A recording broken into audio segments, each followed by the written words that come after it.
All right.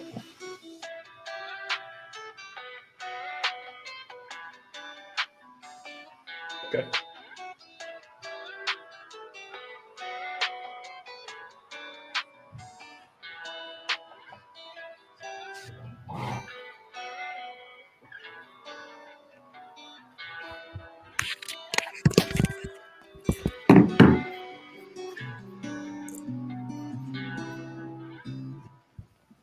All right, come on in, everybody. Welcome back to The Holler. I am Justin Canoe. I founded The Holler. We're at tnholler.com, at the TN Holler.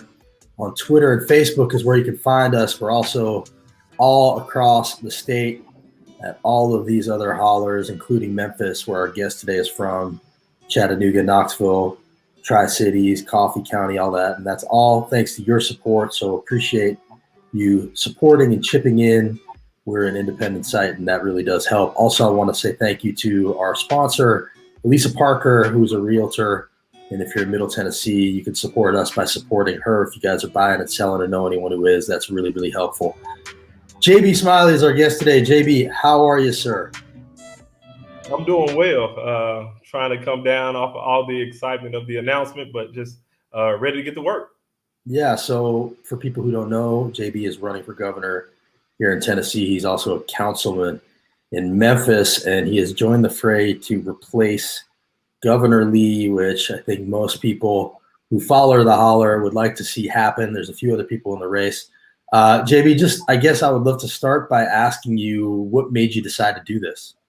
Well, some of the same reasons I decided to run for the Memphis City Council. Right now, what I believe that we need is both competent and compassionate leadership. Competent, someone who understands the law, how the law has potentially could have negative impacts on people. And also someone who's compassionate, someone who's been there, who knows what it's like to go without, but also knows what it's like to live in communities that are affluent but still have needs. So, I'm running for those reasons. And right now, our administration has failed to put the people at the forefront of every decision that's being made. And I tell people all the time, the ultimate role of an elected official is ultimately to bend to the will of the people. You give the people what they want, which is dollars in their pocket, the ability to go to school and have the knowing that they children that will have the ability to graduate and go into meaningful employment. So you mentioned that you are a councilman. You born and raised in Memphis. Tell us a little bit about yourself. You're on the younger side, right? You're 34 years old. I'm 34. So tell us about your background, and you also mentioned you're a lawyer. I'd love to hear about that. Oh, well, so I'm just like everybody else. I care deeply about my family, my community, and I love sports. I don't think I can have a conversation honestly about myself and not talk and say ball is life. Was all Shelby Metro in Memphis in 2005. Went to Tennessee Tech University in Cookeville, Tennessee.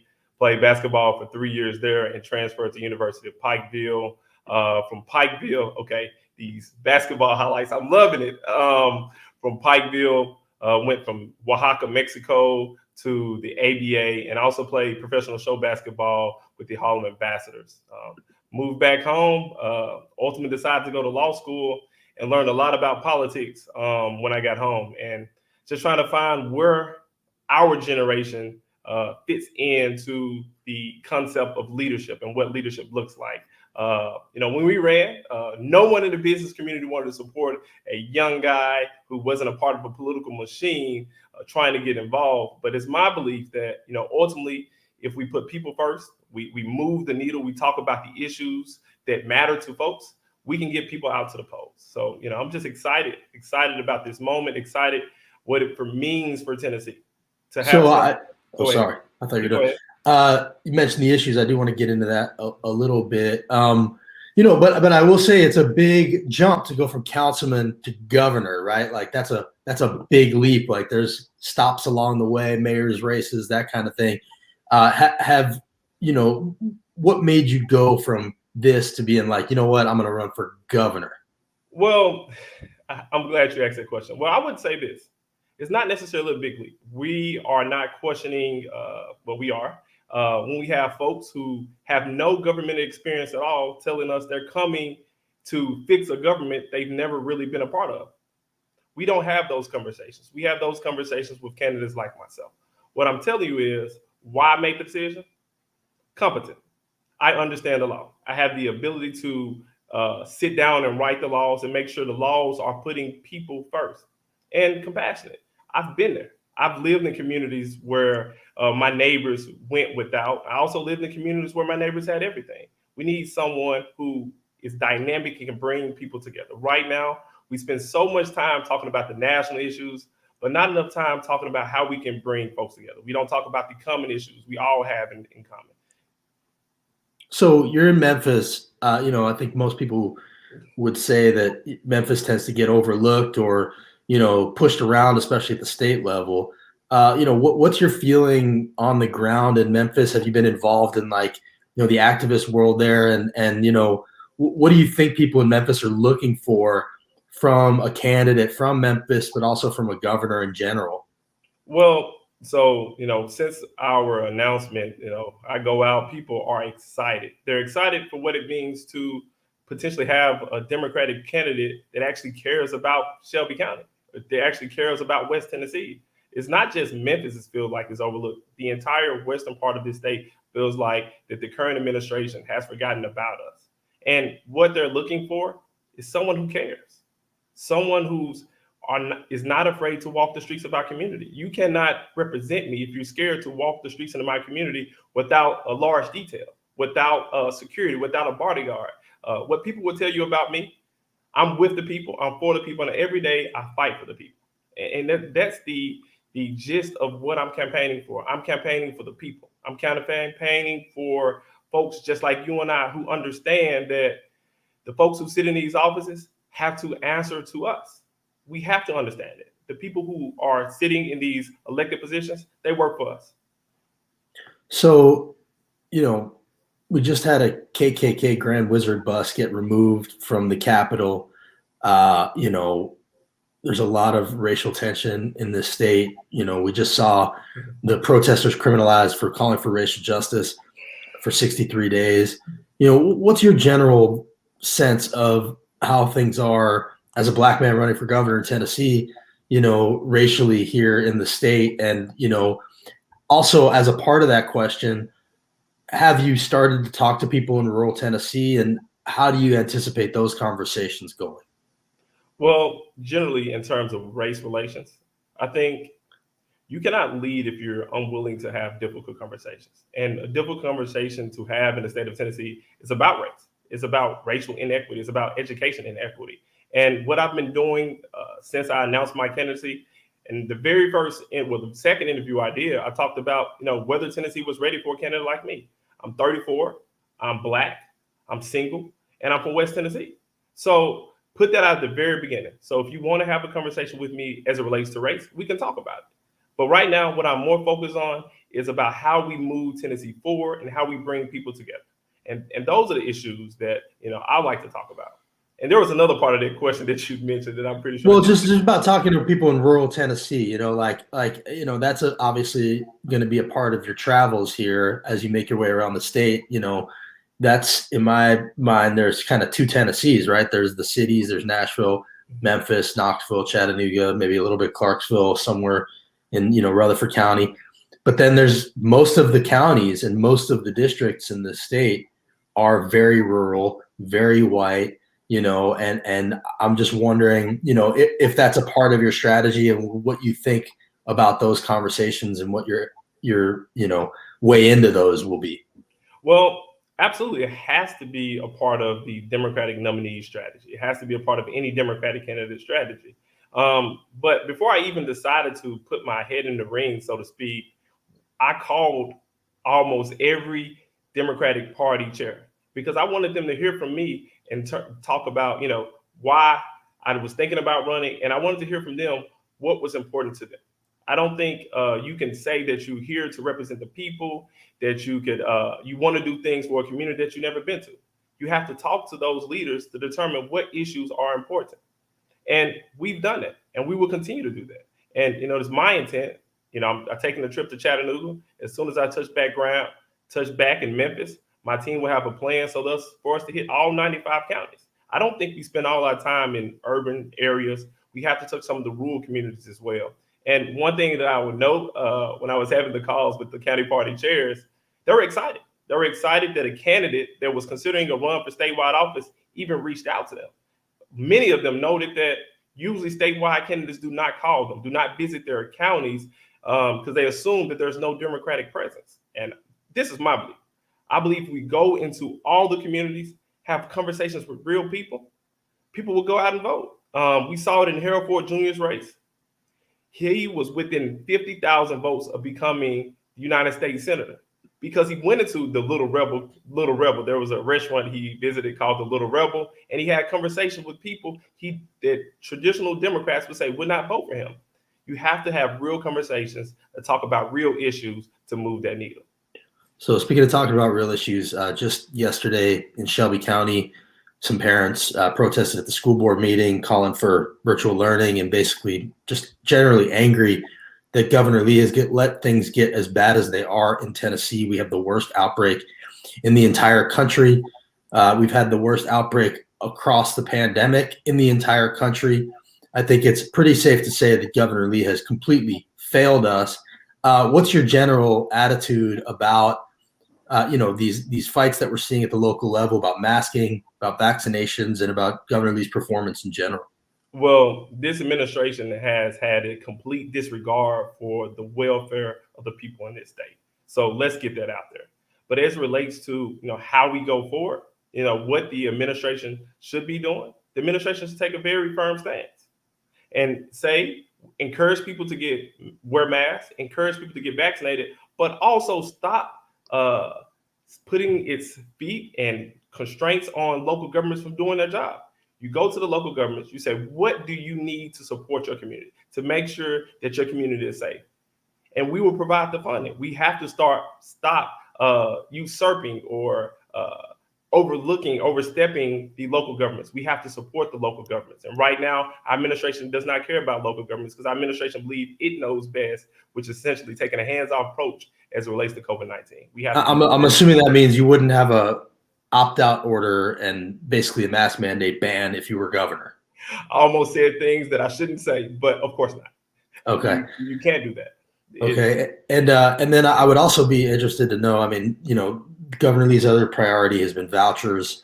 He's, in my opinion, leading the attack against public schools in general. Where do you stand on public education, vouchers, charter schools, all that? So 1, I support public education. 2, I support the teachers. Right now, our education is not being properly funded. We need to fund and fully fund our education so that our teachers can get a pay, but also give them the necessary resources so they can do what they're supposed to do, which is properly educate our young people.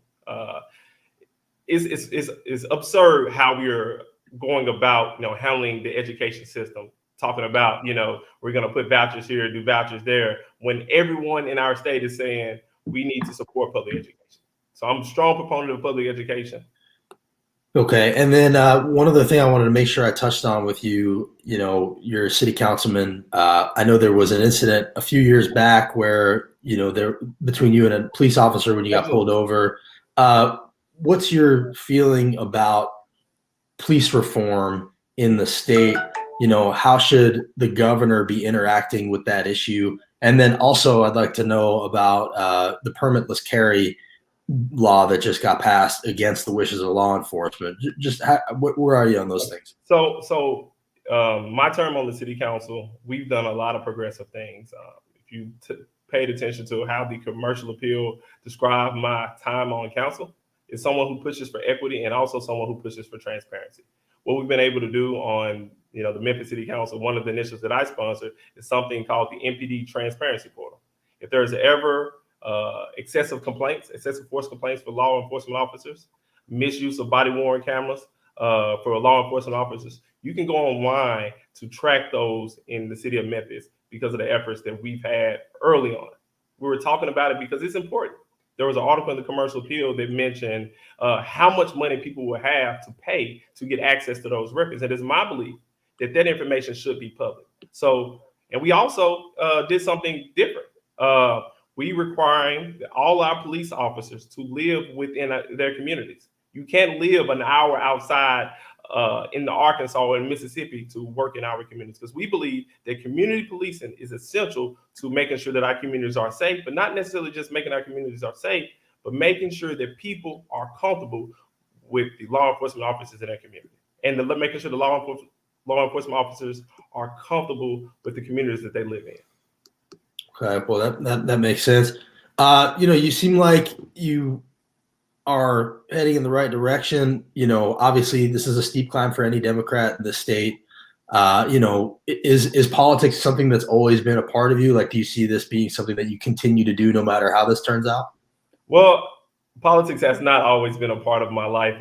As I told you, I was a basketball player and I was a lawyer before I even decided to step in the political arena.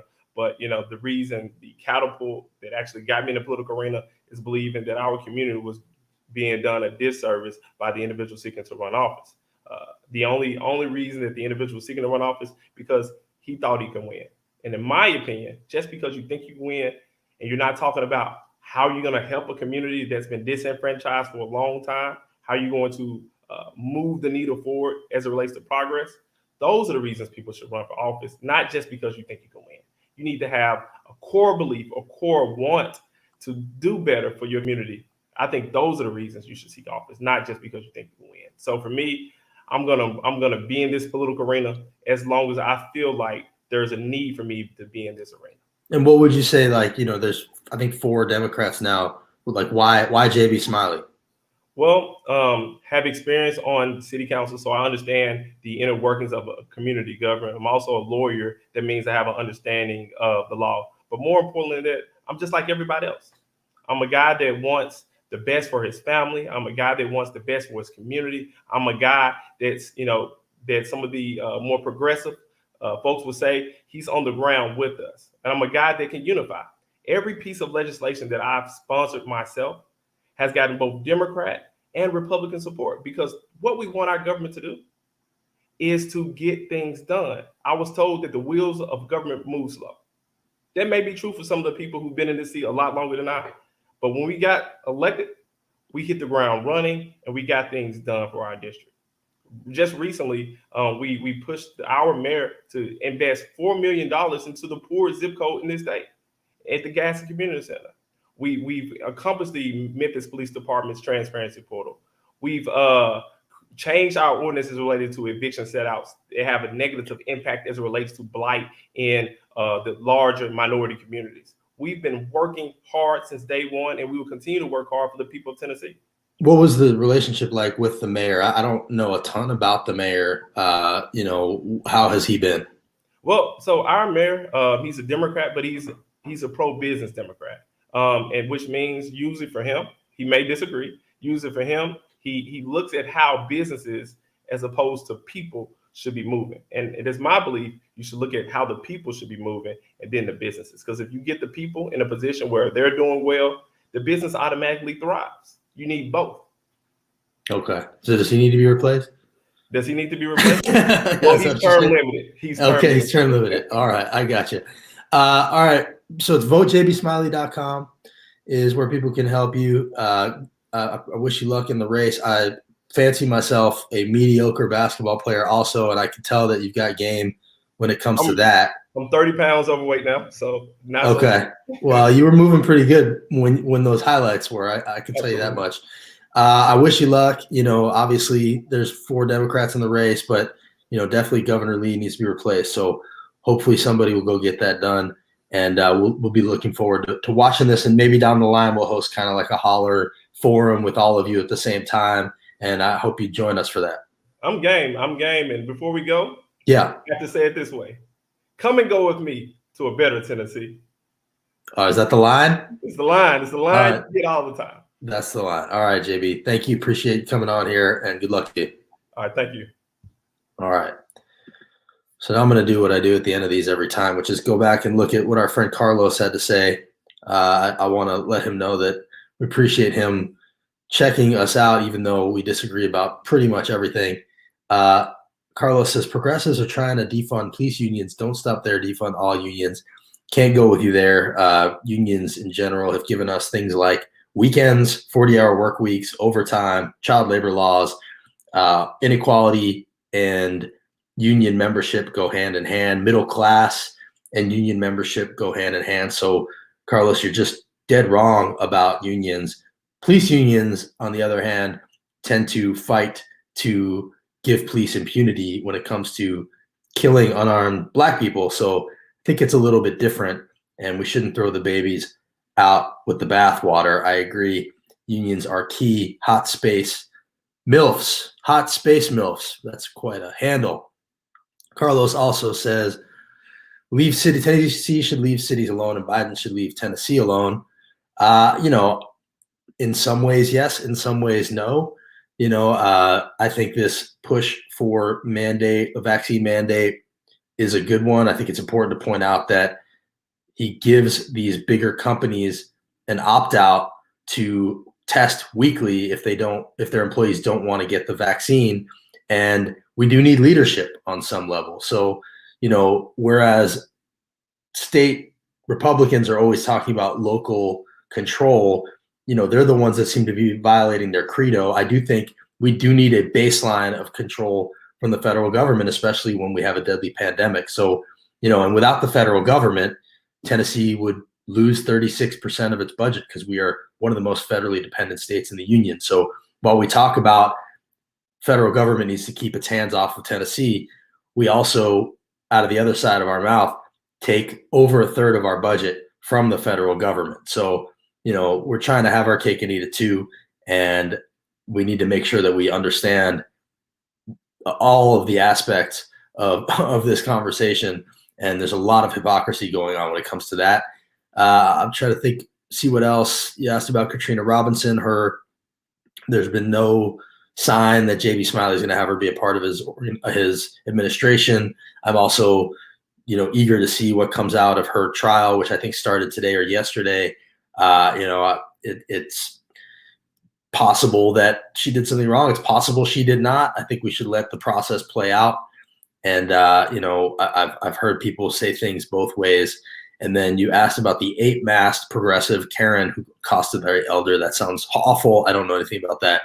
But, racism sucks in general. And I don't think that has anything to do with JB Smiley. So everybody, appreciate you always watching. Unless you live off the grid, you do like a certain amount of government control resources. Yeah. Faison, the House Republican chair, the caucus chair, yesterday, his tweet was, should the government ... And then he just wrote no, as though the government shouldn't do anything. Meanwhile, he took a $24,000 PPP loan. His kids go to school. He drives on roads. He's protected by the police and the military. This idea that government is bad, it's just an unserious thing to feel and believe because you live under the protection of government. You use things that the government does. And so, yes, we need to strike a balance, but this idea of vilifying government in general, it's just not serious. And it's hard to take anybody seriously who says those things. Appreciate you guys joining us. Hope you learned something about JB here. If you have any questions, let us know. Follow all the hollers, and we'll see you next time.